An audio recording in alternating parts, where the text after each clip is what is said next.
Hi, I'm John DeDakis. I'm a mystery novelist, a writing coach, a manuscript editor, former editor at CNN on The Situation Room with Wolf Blitzer. And you're one to one with me, and I'm one to one with Patricia Skalka. There she is. Patricia is the author of the Dave Cubiak Door County Mysteries set in Wisconsin's northeastern peninsula, otherwise known as the Cape Cod of the Midwest. It's the seventh and final book in the series is just out. It's titled Death Casts a Shadow. USA Today picked the first book in the series, Death Stalks Door County, as the book to represent Wisconsin in its special feature, 50 States, 50 Books to Read. And before turning to fiction, Patricia wrote for Reader's Digest and other national magazines. Hi, Patricia. Thank you very much for doing this. How are you? Oh, I'm fine, John, and it's a pleasure to be here. It's good to see you again. So tell us, why are you ending the series? I mean, Dave Kubiak is an interesting guy. He's had quite the run, but what prompted you to just hang it up? Well, he's had a good run, and he's popular with the readers. They really enjoy having him appear and solve these mysteries and all. But when I started this, I knew that Kubiak's, he starts out in a really bad place. He is just immersed in grief, overwhelmed with guilt over the deaths of his wife and daughter. And if you read the first book, you find that out on page 1.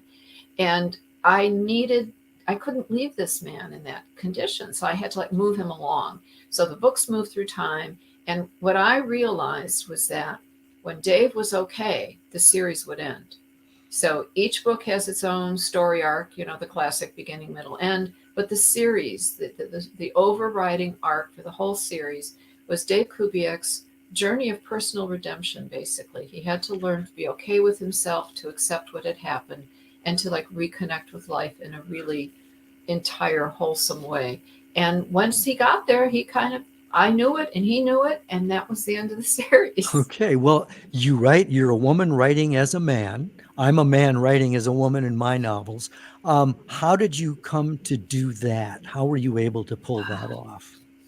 Interesting question. The first book came about just from the setting of Door County and this idea of a place with a perfect veneer and sinister forces at work beneath it. And I like to read books where whatever happens in the present time is linked to something that happened in the past. Now, Door County is kind of an insular community of the locals. People have been there for generations. They know their histories. They know who did what to whom back when. I needed an outsider. So first of all, it had to be someone who didn't know any of this, who had to figure things out, just like the reader would have to figure things out. And I don't know, Kubiak was just always kind of standing there in the corner as I was trying to figure it out.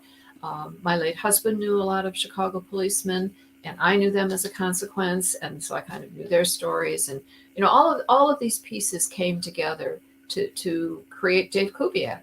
And to be honest, when I actually started to write the first book, I had to have a little chat with myself and say, hey, you are a woman writer, and why do you have this man who's your protagonist? Why not have a woman in that role? And there's such a thing as being true to your characters, being true to your story. And since Kubiak had been with me in the state where I was thinking it through, I couldn't just ditch him. He fit. And hence there he is. And I just went with him. And I'm glad I did. He turned out to be a really kind of interesting guy. How were you able to keep him authentic as a man? How did you work that through? Well, a couple of different ways. First of all, I have a bunch of cousins. I have an older brother and a bunch of cousins, and I was the first girl. So guess who got dragged along? I learned to shoot pool in a tavern. I mean, they taught me everything. If they needed someone in the outfield, there I was. And so I hung out with these guys growing up. And I also had a father who was a very strong father figure.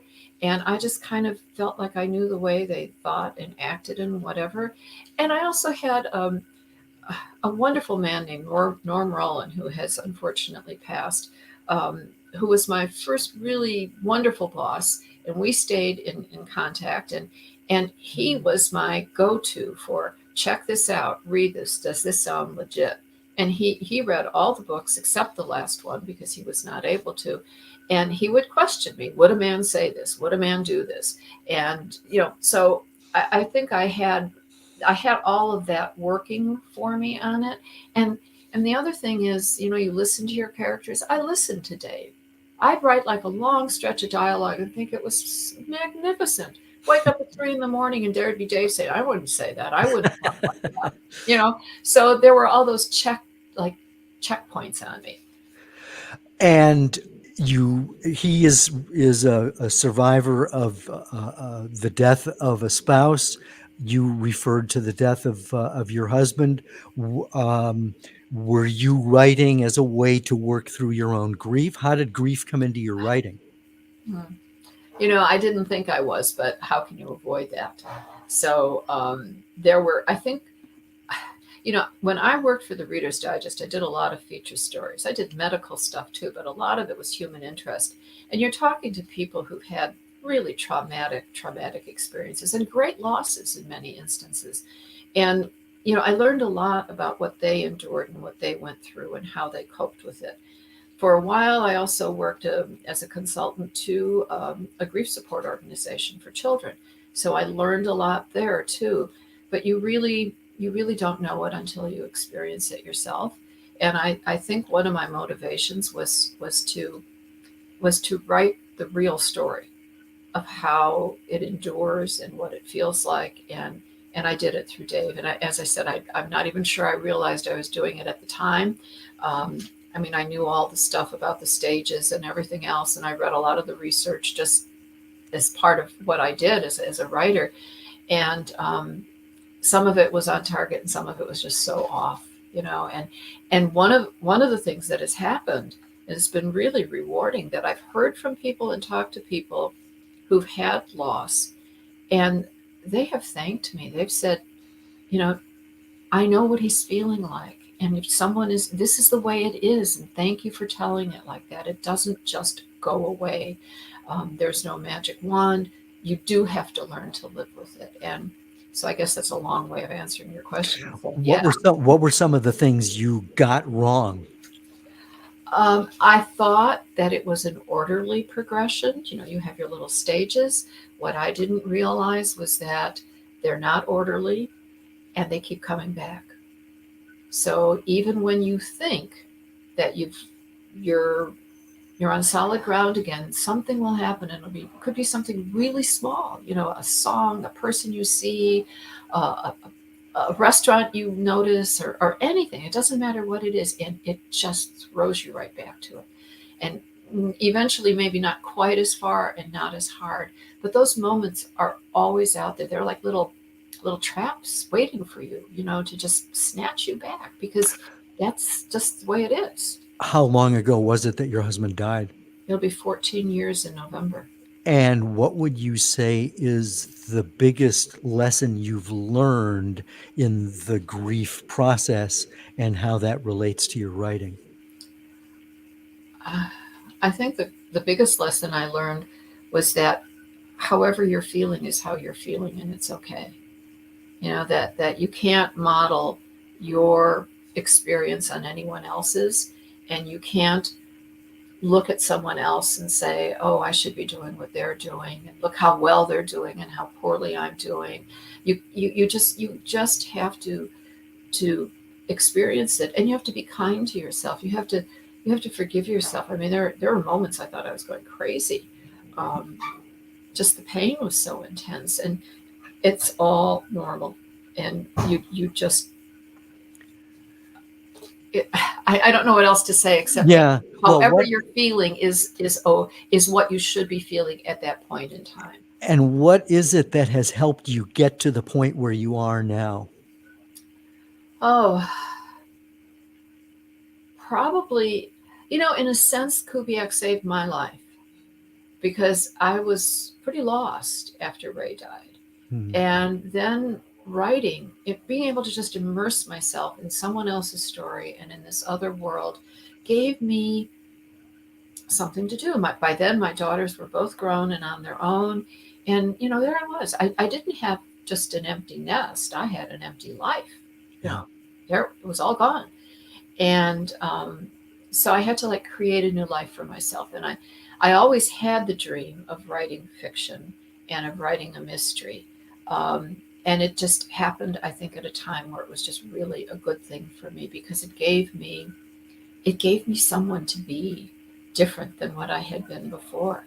Um, I remember a friend of mine who was an artist said that, you have a lot of, when something like that happens, there are so many empty spaces. It's like that game, where you put the little pieces, Oh, like Tetris, I think yeah, it is. yeah. And then when you start pulling them out, there are these empty spaces. And that's what happens when someone dies. Mhm.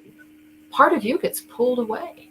And so I had all this emptiness. And I would go, I lived in Chicago at the time. I'd go to the Art Institute and I'd sit in front of a beautiful painting and just stare at it, Mm. just to absorb beauty, just to absorb something positive.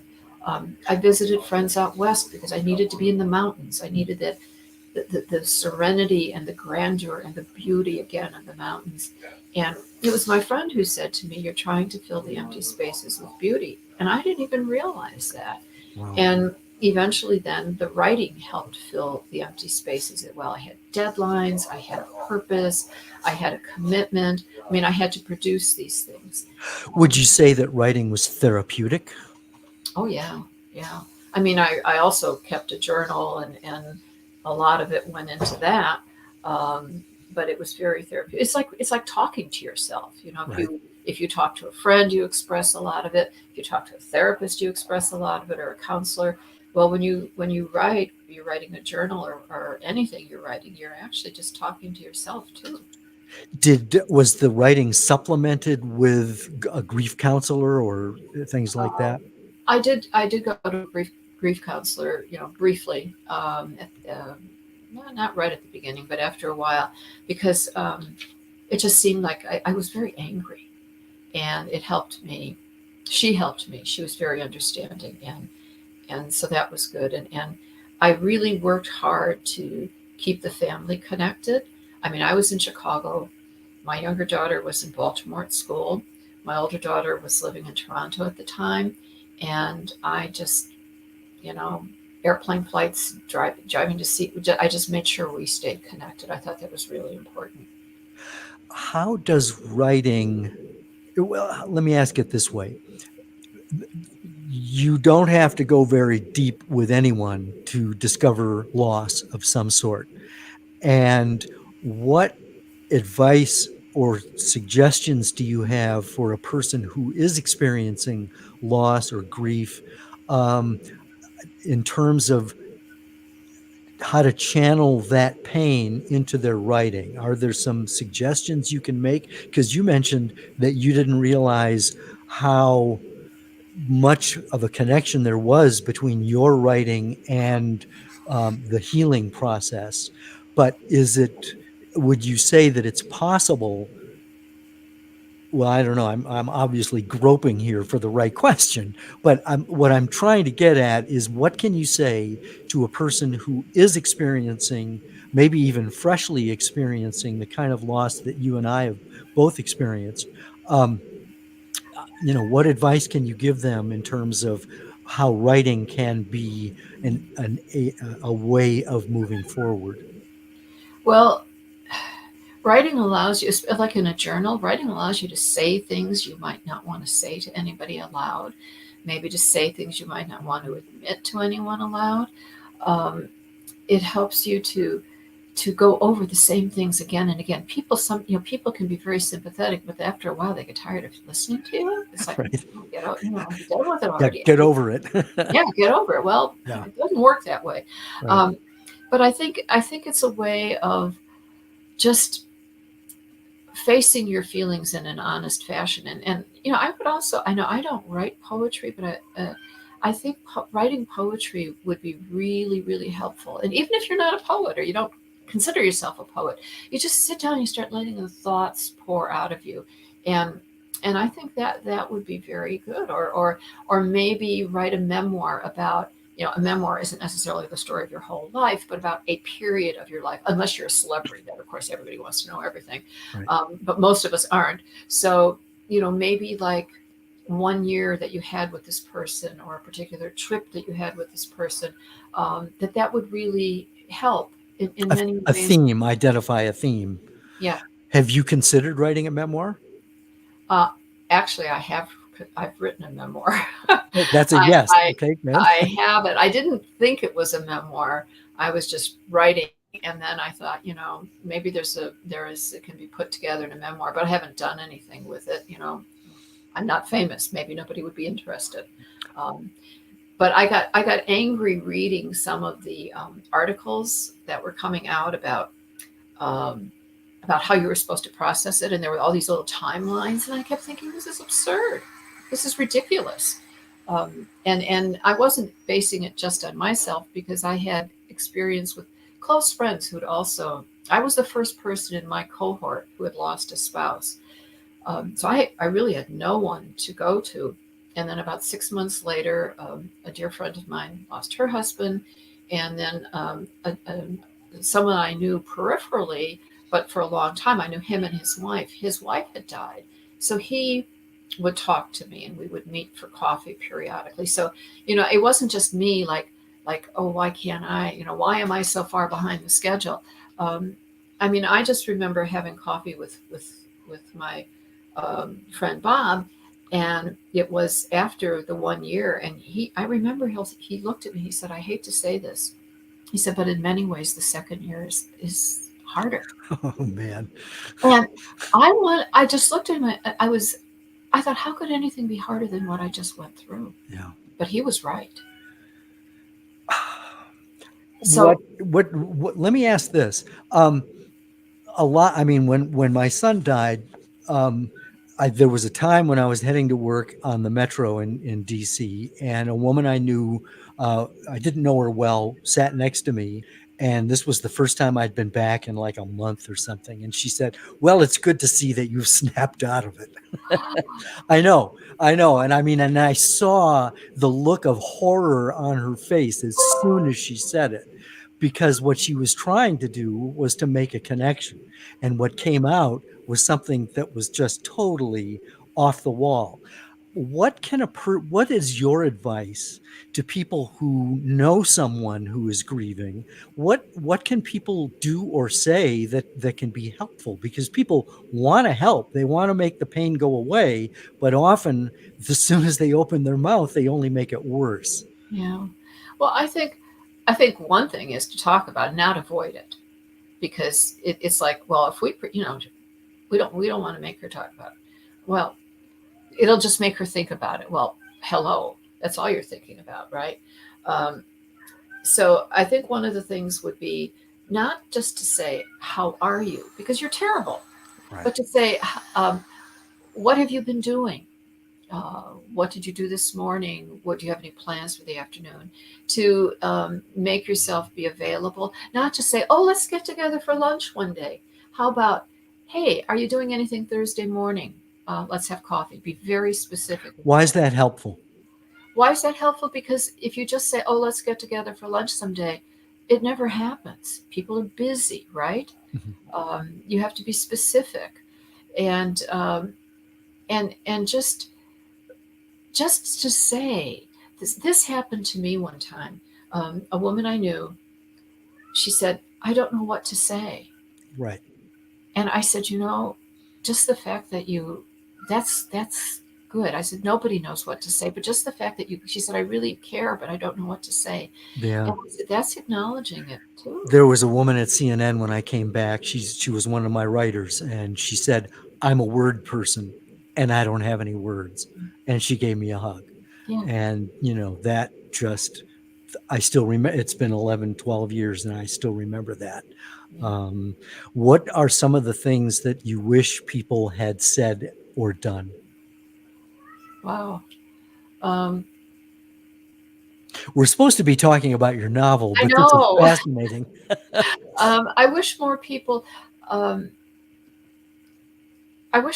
realized that they could talk about my husband. My daughter called me one time from school and she was in tears. And she said, no one will talk about Dad. No one will ask me about him. And I said, Carla, they're afraid of her, stirring up your pain. I said, Right. you literally, as hard as it's going to be, you have to give them that permission. You have to say, oh, my dad once said this, or mention your dad. And then that's like saying, it's okay. You can talk about him. She just wanted desperately for people to, and they were all her age. They were young. They were 18, 19 years old. They didn't know what to do. They were tiptoeing around it. And you and that's not a good thing to do. And it is better, as my one friend said, is I don't know what to say than to say nothing at all, or to pretend that it didn't happen, or just be afraid to even approach it. So So, it sounds to me like you really wanted to talk about it.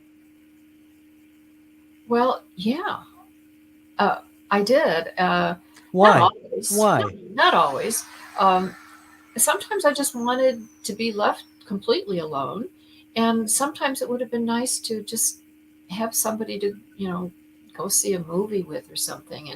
And people tend to, oh my God, especially if you're a woman and you lose your husband, oh, forget it, you know Why? What do you mean? persona non grata. Well, I think a couple things happened. As I said, I was the first person in my cohort to lose a spouse, and I had the feeling that to couples, it was almost like I had a contagious disease. Oh my! And my husband was like 62. He was and he appeared to be in good health, a lively, active, smart, intelligent, wonderful, caring man. Oh my God, if it could happen to him, if it could happen to them, it's going to happen. So they would, kind of back off. Um, and I also think that you're, I don't know, it's weird to say it. It's friends who were divorced, the same thing happened to them suddenly. You're like, Right. don't want this woman in the room. As if you've got the least bit of interest in somebody else's husband. It's like, give me a break, you know. Uh-huh. But it's there and it's real, and people deal with that, whether and I don't know if it's our society or what, but it's an odd thing. Yeah, yeah. Anything else you want to add about this? I mean, I had no idea we were going to go here, but I'm so appreciative of the fact that you're willing to engage on this, because obviously your novels do. I mean, your protagonist is grieving and is working through it, so it's certainly logical that we'd be talking about it. But perhaps it's because we're both so acquainted with grief, but I appreciate A, that you're willing to go there and to talk about it. But B, is there anything else you want to add before I turn the corner?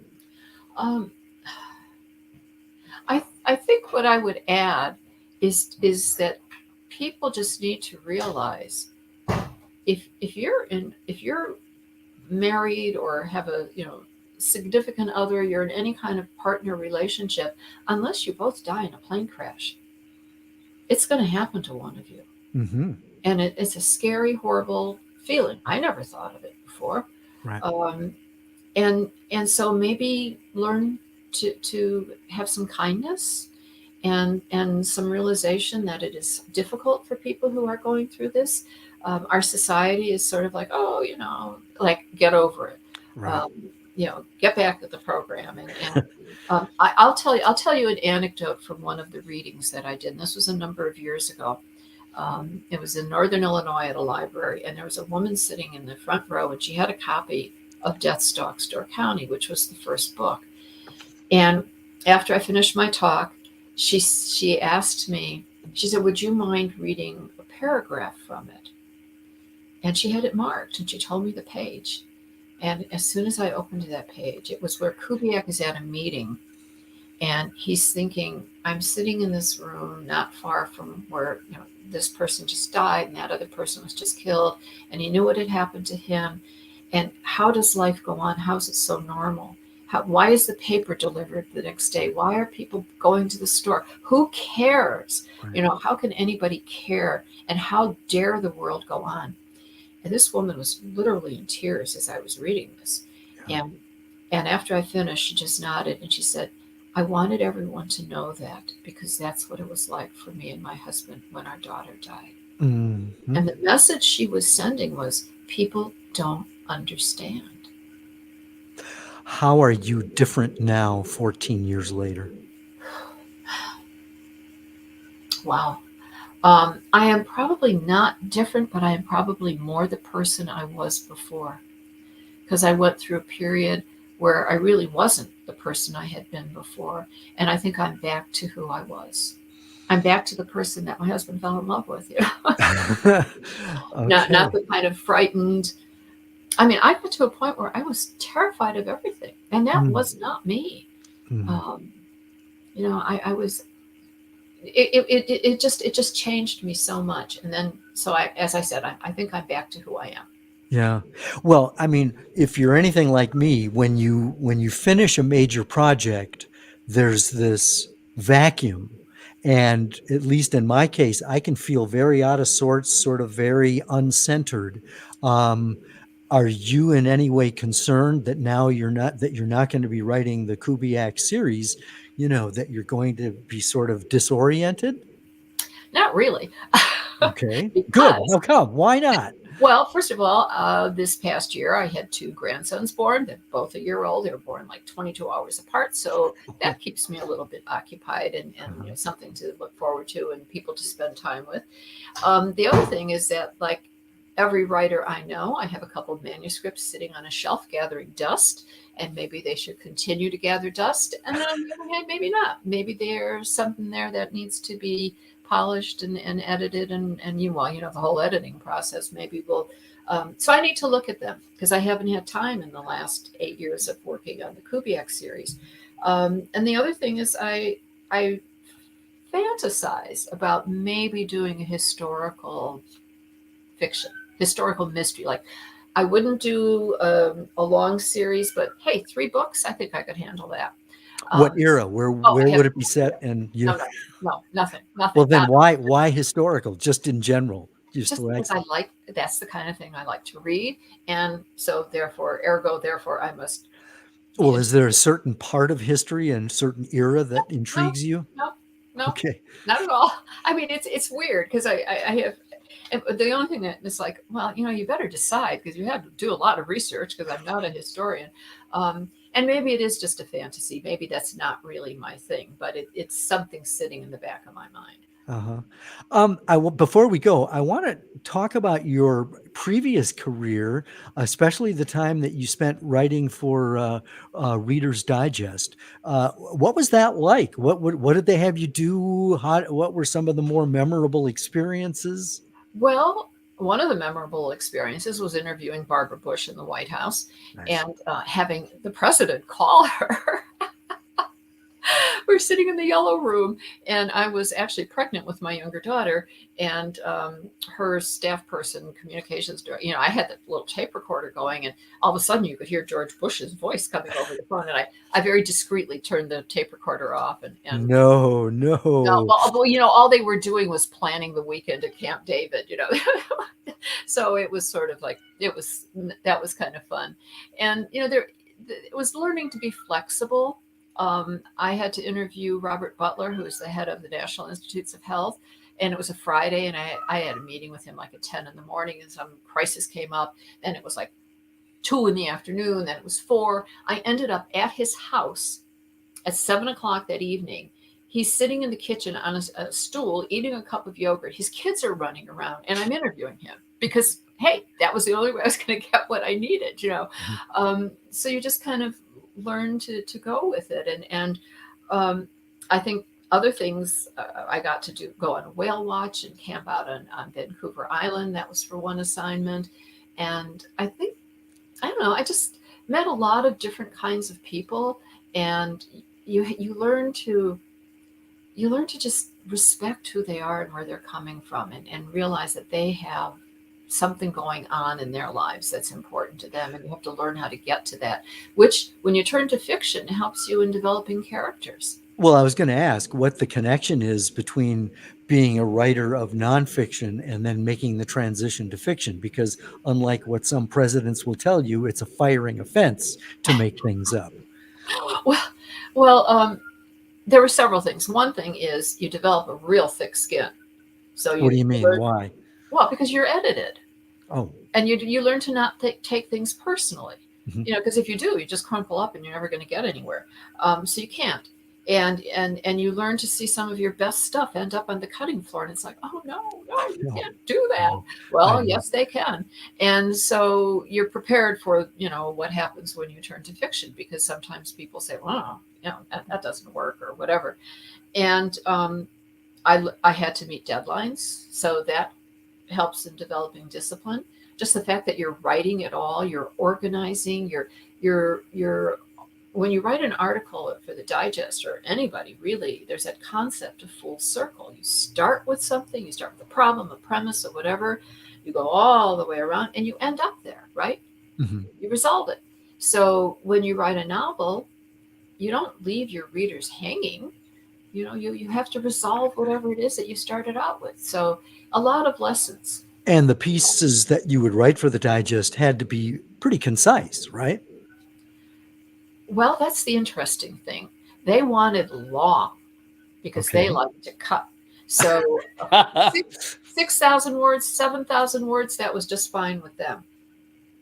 And I mean, a But that's not proposal. how long they were, No, though, no, right? no, no. A proposal was 2,000 words long. Used to drive me nuts. I'd say to my editor, "You want 2,000? You want a 3,500 word story? I can give you a 3,500 word piece." No, write it long. And then they slash and burn. So Oh my God. it's their stuff. Well, you know what it is? It's the way the magazine started. They took long pieces and condensed. Right. So when these were all original assignments, it turned out by the time I was working for them, 50% of the magazine was original. They would require something long and they would condense it. It was the same principle that they How operated. how long did you work for them? 20 years. That's a gig. That's a long It's time. a long gig. And I remember when I got the phone call, I thought it was a joke. I thought my husband had put somebody up to it, because I got a phone call from someone he said, "I'm a new editor. I'm at the Reader's Digest. I saw your piece in X and X, and I was hoping we could, maybe work together. Would you be interested?" And I'm like, "Oh yeah, right, haha." I had to go out and buy a copy of the magazine, see if his name was on the masthead. I was surprised when it was. There you go. That's how it started. Excellent, excellent. So, what's next? What's next? I told you Yeah. about those manuscripts that are Okay. gathering dust. So one is a novella. It is a Christmas story about the power of love between a mother and her 10-year-old child. Okay. So not, it's a feel-good story. It's based on an experience I had with my daughters, questions they asked when they were 10 years old, that led to a discussion of whatever that you'd have to read the novella to find out. And the other one is a mystery, and it's a story of two women whose lives are closely intertwined from childhood up through adolescence, not always in a good way, and they split apart. And then when they come back together, it's like, well, what's going on? Why? What is motivating this? And I like that one, but I'm pretty sure it needs some work. So I want to get back to that. Any thoughts of having a character who's been a journalist? I never thought of that, but you've got that covered. Well, I've got that covered. Yeah, exactly. Nobody needs to do it now. But I mean, you've got plenty of experience there. Well, I never even thought about that. Uh-oh. Thanks for the idea. Well, now I'm sunk. I Do you don't have think do so. you have any observations on the state of journalism today? I mean, you worked in it for a long time. All I can say is we need investigative journalists like we need air. Yeah. It's just so vitally important, and we need to maintain objectivity as much as possible. Yes, there are different interpretations of things, but a fact is a fact. The earth is round, it is not flat. And I think we have to just work really, really hard to make sure that we don't lose track of that, because Are is, you optimistic? I wax and wane, but mostly I'm optimistic, because I think I believe ultimately that humanity is, this is my theory, okay? We are much better off today than people were in the Middle Ages, for the most part, unless you were the king or queen, right? When treated like royalty. Everybody else was a serf or whatever, suffering. And so humanity is on like an upward incline, Mhm. but it's also circular. So this big ball of humanity is rolling up the hill. So we're moving forward, but the ball has a high point and then it goes down to a low point, and then So hope springs eternal. I think ultimately that we will be okay, but we still have our low points, and then we come out of them, and then we cycle back into them. Where do you get your news? What sources do you consider to be credible? Um, well, I read the New York Times. I listen to the PBS NewsHour. I watch CNN. Um, and actually, now that I'm living in Milwaukee, the Milwaukee Journal Sentinel is a good newspaper, and they're right on target with a lot of their reporting. So that's pretty much it. Yeah, BBC News, yeah, World right. News. Um, You're living in a red state. So tell me about the conversation. How does one, and I hope you're able to address this in some way, we are so polarized now. How do you maintain, if it's at all possible, civil relationships and civil discourse with people who disagree with you, who don't even agree with you on what a fact is? Or is it possible to have a conversation? well, I think I live in a bit of a bubble in a red state, so I don't. What I find tricky is if I'm doing an event, let's say in small town at a library or something, I don't know who my audience is, Right, and I tend to not go political. right. But I show up with my mask on, and if someone isn't happy about that, I feel that's their issue.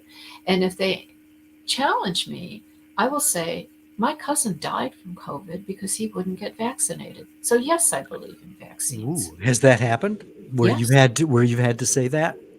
yes. How did it go over? Oh, well, they don't know what to say, then they back off, and they don't know what to say. Yeah. And I remember still lived in Chicago, coming up here one time to canvass a neighborhood in like Kenosha or Racine or something. It was when Obama was running. And I remember this one man answered the door and he said, "What has he ever done for you?" And I looked at him and I said, "Well, my daughter's got health insurance because of him. Thank you very much." And he didn't know what to say. Right. So I think you have to have something concrete. Yeah. Yep. And one of my biggest concerns right now, if you talk about health and how things have become politicized, I I dread what's going to happen with young children being born now and growing up, and measles, mumps, rubella. There are innocent children who are going to suffer and die because their parents will not get them vaccinated for Mm. diseases that they don't realize how serious they are. And the reason they don't realize how serious they are is because so much has been done to prevent them, thanks to medicine, Yeah. thanks to science. What's the situation in Wisconsin regarding abortion? Oh, it's one of those states that's going to like automatically, they have this horrible thing going on, Oh, they have a trigger. They had a trigger Yeah, law. we have a trigger, and I can hardly even think about it. But I think that there are. It's interesting that one of the Republican candidates for governor. In fact, I have to go vote today. Today's our primary, but one of the candidates um, is making. She said that she doesn't believe that procedures to help to treat women who have a miscarriage or an ectopic pregnancy are abortions. So she's hedging a little bit, giving herself a little space. But it's always men making these decisions, and it's always Right. men coming up with what the rules should be and how things should be interpreted, and they really don't know what they're talking about. They're talking about politics. They're not talking about people's lives and their health. Yeah. Yeah. I love talking to you. This has been fascinating, and um, I'll I apologize for taking us in all kinds of whipsaw different directions. So, last opportunity. Where do you want to go? Anything else you want to Well, leave I'd like with? to show everybody my new book. Yeah, there you go. Death Casts a Shadow. And here's the first novel. Here's the first book in the series, Death Stalks Door County. So this is number one. Excellent book. And then the other one there is the seventh in the series. So you've buttoned it up nicely. And now I'm glad to see that you have other ideas and other things in the pipeline that you're thinking of doing. This has been great. Thank you, Patricia, for talking. I'm John DeDakis. You're one-on-one with me. There's my website, johndedakis.com. This has been great. I Thanks. enjoyed it. Thank you, John. You bet.